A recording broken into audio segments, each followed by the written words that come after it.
Tout en haut de la cité, sur une petite colonne, se dressait la statue du prince heureux. Elle était toute revêtue de chèvrefeuilles d'or fin. Elle avait, en guise d'yeux, 2 brillants saphirs et un grand rubis rougeardé à la poignée de son épée. Aussi, on l'admirait beaucoup. Il est aussi beau qu'une girouette, remarquait un des membres du conseil de ville qui désirait s'acquérir une réputation de connaisseur en art. Seulement, il n'est pas aussi utile, ajoutait-il, craignant qu'on ne le prît pour un homme peu pratique. Et certes, il ne l'était pas. Pourquoi n'êtes-vous pas comme le prince heureux? Demandait une mère sensible à son petit garçon qui réclamait la lune. Le prince heureux n'aurait jamais songé à demander quelque chose à tout cri. Je suis heureux qu'il y ait quelqu'un au monde qui soit tout à fait heureux, murmurait un homme à qui rien n'avait réussi, en regardant la merveilleuse statue. Il a vraiment l'air d'un ange, disaient les enfants de la charité en sortant de la cathédrale, vêtus de leurs superbes manteaux écarlates et avec leurs jolies vestes blanches. À quoi le voyez-vous? Répliquait le maître de mathématiques, vous n'en avez jamais vu un. Nous en avons vu dans nos rêves, répondaient les enfants. Et le maître de mathématiques fronçait les sourcils et prenait un air sévère, car il ne pouvait approuver que des enfants se permissent de rêver. Une nuit, une petite hirondelle vola à tire-d'aile vers la cité. 6 semaines avant, ses amis étaient partis pour l'Égypte, mais elle était demeurée en arrière. Elle était éprise du plus beau des roseaux.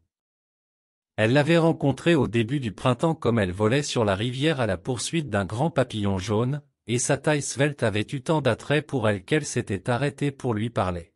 « Vous aimerais-je » avait dit l'hirondelle, qui aimait aller droit au but. Et le roseau lui avait fait un salut profond. Alors l'hirondelle avait voleté autour de lui, effleurant l'eau de ses ailes et y traçant des sillages d'argent. C'était sa façon de faire sa cour, et ainsi s'écoula tout l'été.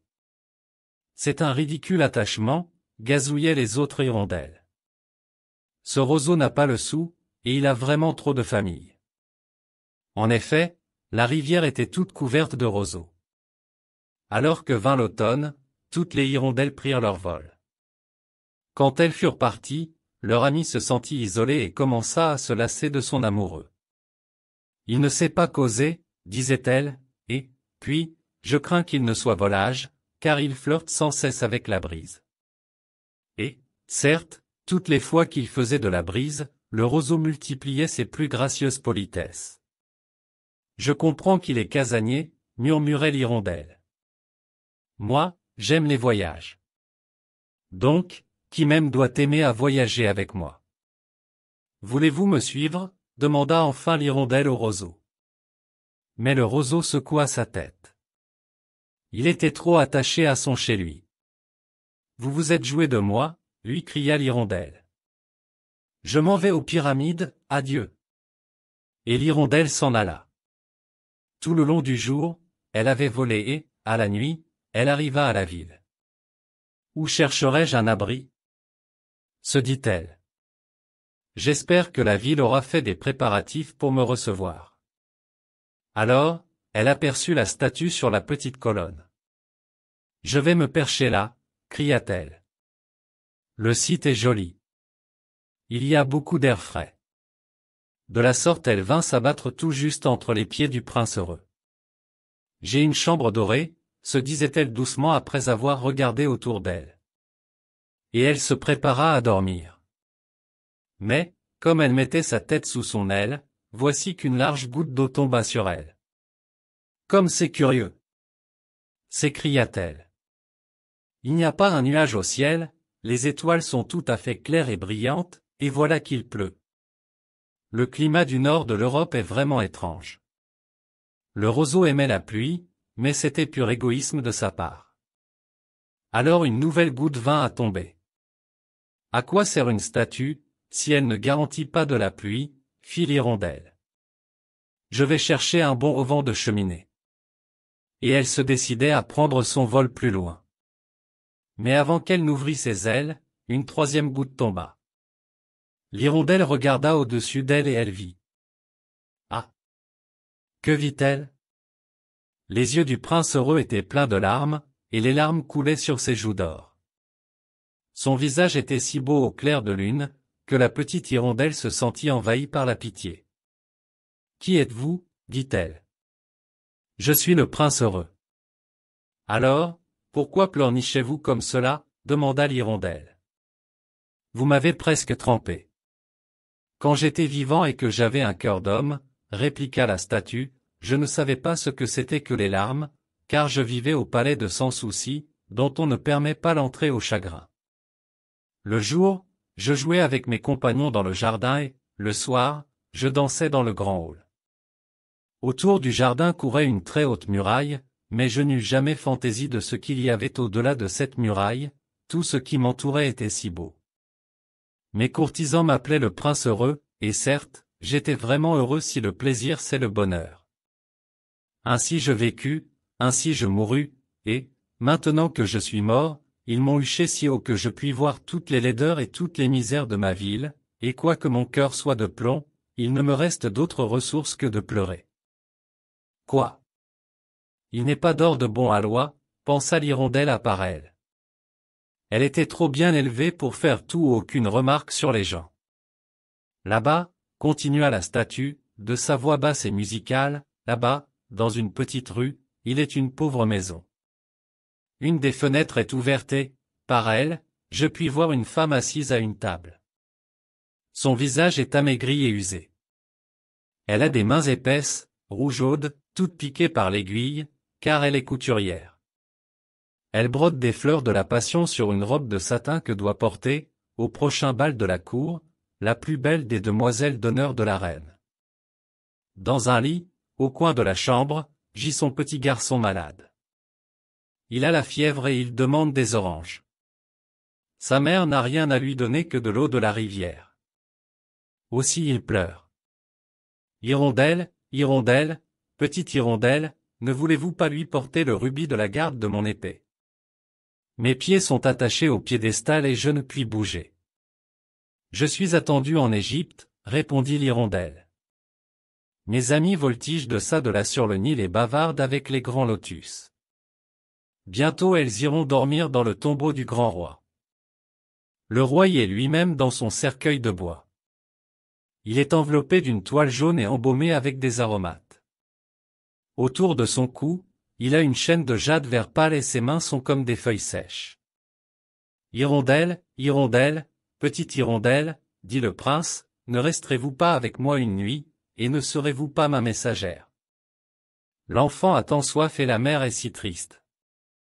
Je ne pense pas que j'aime les enfants, répondit l'hirondelle. L'été dernier quand je séjournais au bord de la rivière, deux garçons mal élevés, les enfants du meunier, ne cessaient pas de me jeter des pierres. Certes, ils ne m'atteignaient jamais.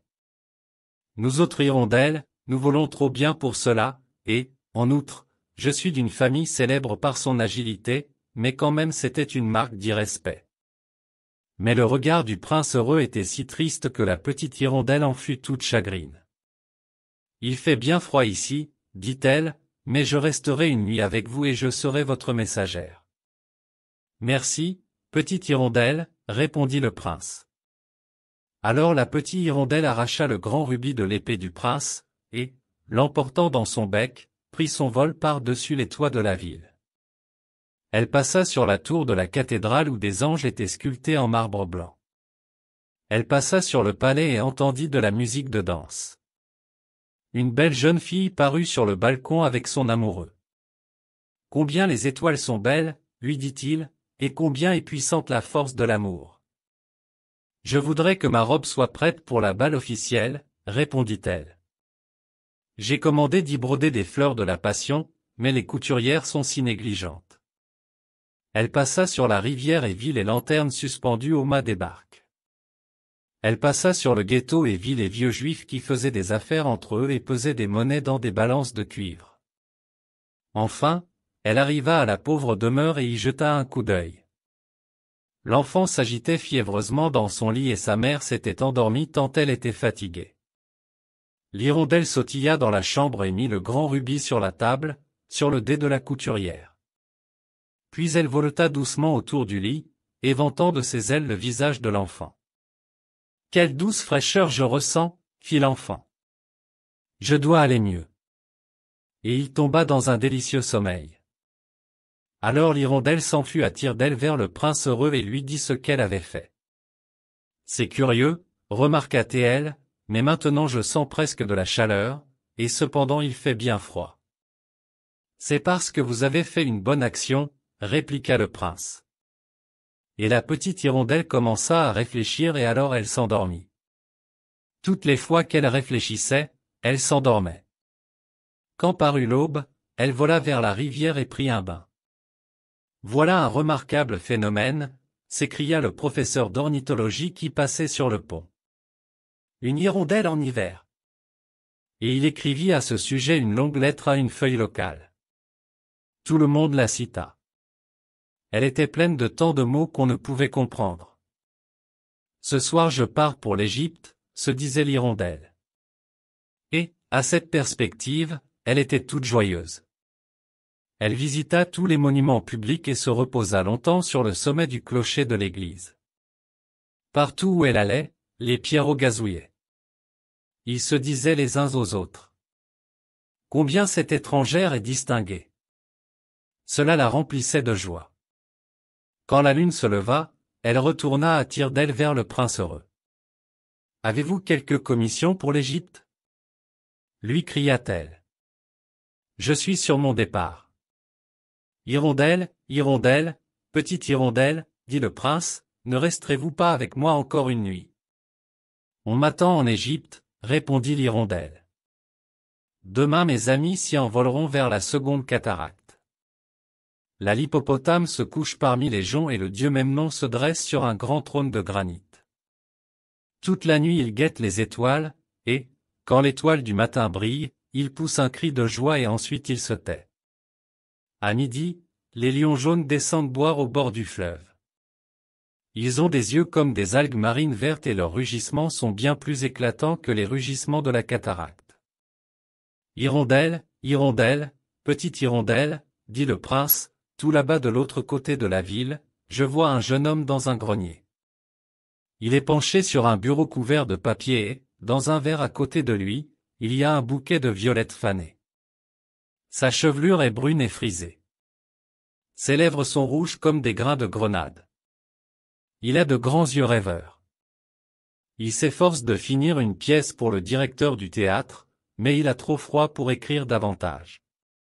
Il n'y a pas de feu dans le galetas et la faim l'a abattu sans force. Je demeurerai encore une nuit avec vous, dit l'hirondelle, qui avait réellement un bon cœur. Dois-je lui porter un autre rubis? Hélas. Je n'ai plus de rubis, dit le prince. Mes yeux sont la seule chose qui me reste. Ce sont de rares saphirs qui furent rapportés des Indes il y a 1 millier d'années.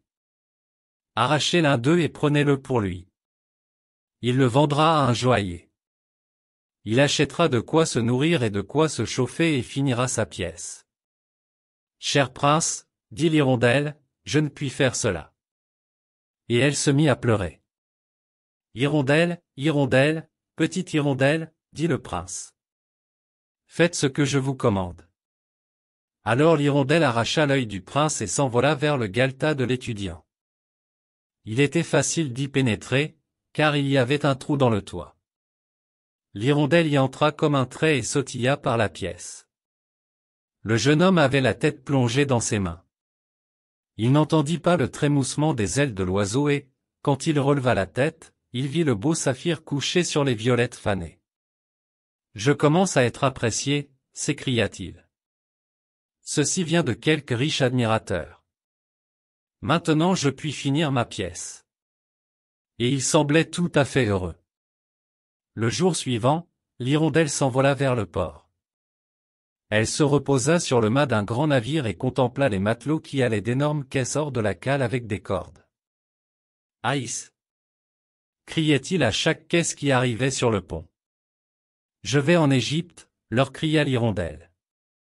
Mais personne ne prenait garde à elle et, quand la lune se leva, elle retourna vers le prince heureux. « Je suis venu vous dire adieu, lui dit-elle. « Hirondelle, hirondelle, petite hirondelle, dit le prince. Ne resterez-vous pas avec moi encore une nuit? C'est l'hiver, répliqua l'hirondelle, et la neige glaciale sera bientôt ici. En Égypte, le soleil est chaud sur les palmiers verts. Les crocodiles, couchés dans la boue, regardent paresseusement les arbres au bord du fleuve. Mes compagnes construisent des nids dans le temple de Baalbek. Les colombes roses et blanches les suivent des yeux et roucoulent alternativement. Cher prince, il faut que je vous quitte, mais je ne vous oublierai jamais. Le printemps prochain, je vous apporterai de là-bas 2 beaux joyaux pour remplacer ceux que vous avez donnés. Le rubis sera plus rouge qu'une rose rouge et le saphir sera aussi bleu que la grande mer. Là-dessous, dans le square, répliqua le prince heureux, stationne une petite marchande d'allumettes. Elle a laissé tomber ses allumettes dans le ruisseau et elles sont toutes gâtées. Son père la battra, si elle ne rapporte pas quelque argent au logis, et elle pleure. Elle n'a ni souliers ni bas et sa petite tête est nue. Arrache-moi mon autre œil et donne-le lui, et son père ne la battra pas. Je passerai encore une nuit avec vous, dit l'hirondelle, mais je ne puis vous arracher un œil. Alors vous seriez tout à fait aveugle. Hirondelle, hirondelle, petite hirondelle, dit le prince. Faites ce que je vous commande. Alors l'hirondelle arracha le second œil du prince et prit son vol en l'emportant. Elle s'abattit sur l'épaule de la petite marchande d'allumettes et glissa le joyau dans la paume de la main. Le joli morceau de verre, s'écria la petite fille. Et, toute rieuse, elle courut chez elle. Alors l'hirondelle revint encore vers le prince. Maintenant vous êtes aveugle, dit-elle. Alors je vais rester avec vous pour toujours. Non, petite hirondelle, dit le pauvre prince. Il faut que vous alliez en Égypte. Je resterai toujours avec vous, dit l'hirondelle. Et elle s'endormit entre les pieds du prince. Le jour suivant, elle se campa sur l'épaule du prince et lui conta des récits de ce qu'elle avait vu dans des pays étranges. Elle lui parla d'ibis rouges qui se tiennent, en longues rangées, sur les rives du Nil et pêchent à coups de bec des poissons d'or, du sphinx qui est aussi vieux que le monde, vit dans le désert et connaît toutes choses, des marchands qui marchent lentement près de leurs chameaux et roulent des chapelets d'ambre dans leurs mains, du roi des montagnes de la lune, qui est noir comme l'ébène et adore un grand bloc de cristal, du grand serpent vert qui dort dans un palmier et que 20 prêtres sont chargés de nourrir de gâteaux de miel, et des pygmées qui naviguent sur un grand lac sur de larges feuilles plates et sont toujours en guerre avec les papillons. Chère petite hirondelle, dit le prince, vous me dites de merveilleuses choses, mais plus merveilleux est ce que supportent les hommes et les femmes. Il n'y a pas de mystère aussi grand que la misère. Vole par ma ville, petite hirondelle, et dis-moi ce que tu y vois. Alors la petite hirondelle vola par la grande ville et vit les riches qui se réjouissaient dans leur palais superbe tandis que les mendiants étaient assis à leurs portes. Elle vola par les ruelles sombres et vit les visages pâles d'enfants mourant de faim qui regardaient avec insouciance les rues noires. Sous les arches d'un pont, 2 petits enfants étaient couchés dans les bras l'un de l'autre pour tâcher de se tenir chaud. Comme nous avons faim, disait-il. Il ne faut pas rester couchés ici, leur cria le sergent de ville. Et ils s'éloignèrent sous la pluie. Alors l'hirondelle reprit son vol et alla dire au prince ce qu'elle avait vu. Je suis couvert d'or fin, dit le prince, détachez-le feuille à feuille et donnez-le à mes pauvres. Les hommes croient toujours que l'or peut les rendre heureux. Feuille à feuille, l'hirondelle arracha l'or fin jusqu'à ce que le prince heureux n'eût plus ni éclat ni beauté. Feuille à feuille, elle distribua l'or fin aux pauvres et les visages des enfants devinrent roses, ils rirent et jouèrent par la rue. Maintenant nous avons du pain, cria-t-il. Alors la neige arriva, et après la neige la glace. Les rues semblaient être ferrées d'argent tant elles brillaient et étincelaient. De longs glaçons, tels que des poignards de cristal, étaient suspendus au toit des maisons. Tout le monde se couvrait de fourrure et les petits garçons portaient des toques écarlates et patinaient sur la glace. La pauvre petite hirondelle avait froid, toujours plus froid, mais elle ne voulait pas quitter le prince, elle l'aimait trop pour cela. Elle picorait les miettes à la porte du boulanger, quand le boulanger ne la regardait pas, et essayait de se réchauffer en battant des ailes. Mais, à la fin, elle vit qu'elle allait mourir. Elle eut tout juste la force de voler encore une fois sur l'épaule du prince. « Adieu, cher prince » murmura-t-elle. « Permettez que je baise votre main. Je suis heureux que vous partiez enfin pour l'Égypte, petite hirondelle, dit le prince. Vous avez séjourné trop longtemps ici, mais il faut me baiser sur les lèvres, car je vous aime. Ce n'est pas en Égypte que je vais aller, dit l'hirondelle. Je vais aller dans la maison de la mort. La mort, c'est la sœur du sommeil, n'est-ce pas? Et elle baisa le prince heureux sur les lèvres et tomba morte à ses pieds. À ce moment, un singulier craquement résonna à l'intérieur de la statue comme si quelque chose s'était brisé. Le fait est que le cœur de plomb s'était fendu en deux. Vraiment il faisait un terrible froid.